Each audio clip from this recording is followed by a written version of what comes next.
Good evening. I know I usually do these on Thursdays, but I'm going to be the tarot reader for Art Walk this Friday. So we switched around a little bit, so I'm doing it a day early because I know I'm not going to have time on Friday to do it. So today's card is the Empress, or I put on the, I think the description on the live video, I actually, in my tarot deck when I drew it, called it the Earth Mother.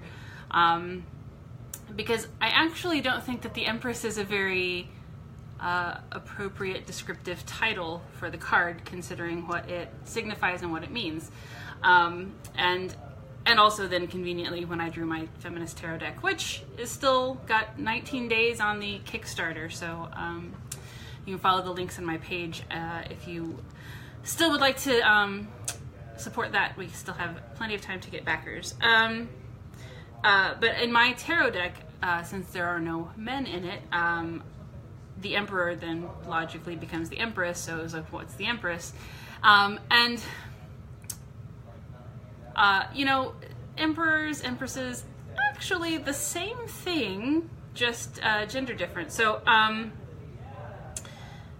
it's always struck me as kind of weird that we call this card the Empress, because when you because an empress is someone who rules an empire, and happens to be female, not somebody who is, this card indicates, is sort of this nurturing Earth Mother type figure. So I actually prefer to not use that imagery, this ruler type imagery, because I think it plays into this idea that women leaders are inherently different from men who lead. So and that's a whole topic maybe for another day. So anyway, the Earth Mother card, to me, if I could give it a nickname, I would call it the green thumb card. It's about nurturing and growth and nature, in the sense of things have a way of growing that is natural to them, and as opposed to sort of the emperor imagery where it's control and kind of putting things, it's sort of civilizing things, taking nature and making it orderly and systemized and all of that, which is, I won't say unnatural, but well, maybe kind of unnatural, not against nature, but it's very civilized kind of thing. And the Empress is more about letting things grow into the form that they naturally would take. Fictional character, I know the first thing that popped into my mind was Professor Sprout from the Harry Potter books and movies. Somebody who, you know, is literally kind of this nurturer of plants and students and all of that. And it kind of reminds me of, I'm not particularly a nature-y kind of gardener kind of person, but I did when I was in college, my freshman year. Hello. I got a bunch of plants starts from, I don't know where, like I had aloe plants and all sorts of stuff, and had them in little pots, and I made little hanging, you know, macrame things, and they all had names. I don't remember what they were now, but they all had names. And from Ireland. Well, thanks for watching. So if you have any questions, go ahead and put them up there and I'll try to answer it. And the song that expresses this to me, the first thing that popped into my head was The Rose by Bette Midler. Mostly because it talks about sort of love being something, in particular love, being something that isn't created, but something that kind of has to be nurtured to grow. It has to be given the right situation to grow and bloom. And that's kind of the idea of this. It's not just somebody who kind of tends nature and likes nature, but it's somebody who is nurturing in the sense that they make sure that people and situations and things and themselves have all of the stuff that is needed to encourage growth and to nurture that growth and allow it to happen, not to control it, not to cause it to happen, but to just sort of support it. So in a one card reading, what I would tell a querent that this means is that they should kind of don't try to force things to happen. Don't try to force an outcome, that growth is positive and just needs to be nurtured. It doesn't necessarily, it can be directed, but it can't be controlled, and that's a counterproductive sort of pursuit to control how things turn out. That growth is a natural process, and that you should let that natural process go and just focus on giving your life and giving whatever it is that you're trying to nurture the things that it needs. Reversed, it's about being smothering and overbearing and growth being stunted. I would call it actually the black thumb card, which, speaking of the plants that I had in college, they died when I took them home, and my mom kind of thought that they needed more sunlight, and they died because they got too much of what they liked. She was a little too, if they'd just been put in the window and allowed to keep growing and just given water and given, I'm also a Scorpio.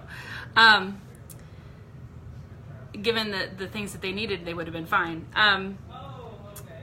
But the other memory from my life that reminds me of this is that kind of gets away from the plant based imagery is when I was in art classes.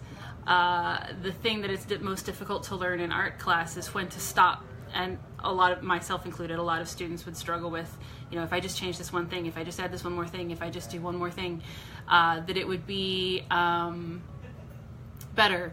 Like, it's not perfect yet, it's not perfect, and kind of controlling and not just sort of letting it be and grow and stop, not just kind of trying to feel when that happens.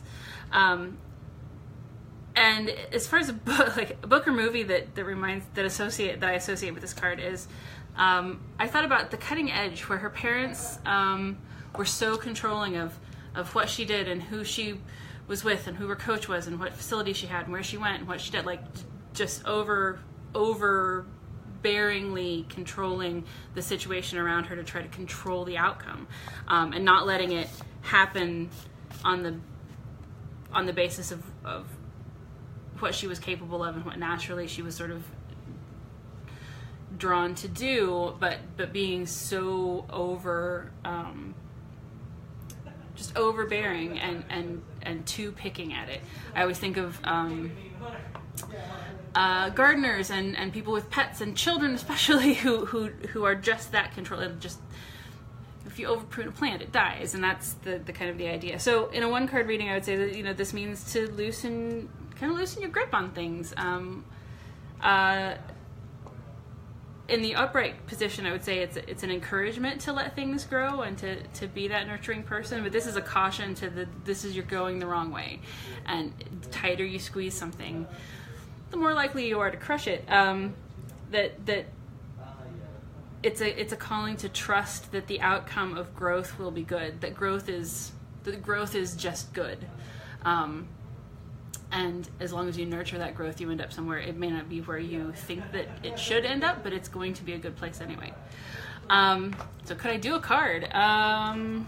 Well, I did this one already. I don't have my whole deck with me just yet. It's at the other side of the table.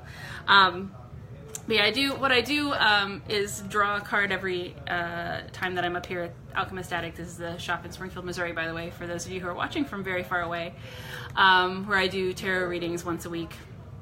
And so every time I'm up here, I shuffle and deal a card and kind of prepare a little exploration. If you'd like to do, if you'd actually like me to draw a card for you or do a small reading, I do those by email. On BridgetOwens.com.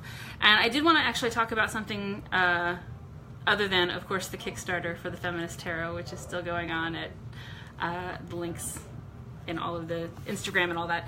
But for my own personal practice, I've started doing a once a month sort of drawing a card for myself, and then putting together, I guess I call it an altar, as a way to kind of keep myself focused on that card for the month. And for me this month, it's the Four of Pentacles.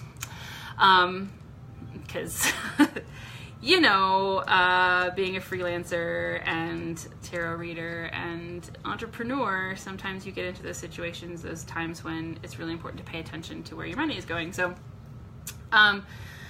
my goal is to to find kind of an item or something I can print out, or something to put on the altar every day to kind of add to it over the month, and as sort of an activity to keep me focused. And so last night I put my piggy bank on there, and I'll start taking pictures and kind of discussing that on my blog, which is on bridgetowens.com, and my Instagram, which is tarot and coloring.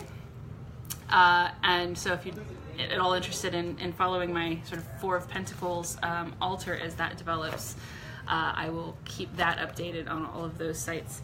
So thanks for watching. Again, the questions that I answer when I do these are in the Tarot Readers Resource Workbook, which is available through bridgetowens.com and on Amazon and Barnes & Noble and all of those places. And if you have any questions or want to drop me a line, feel free to, and follow the Facebook page. Thanks for watching.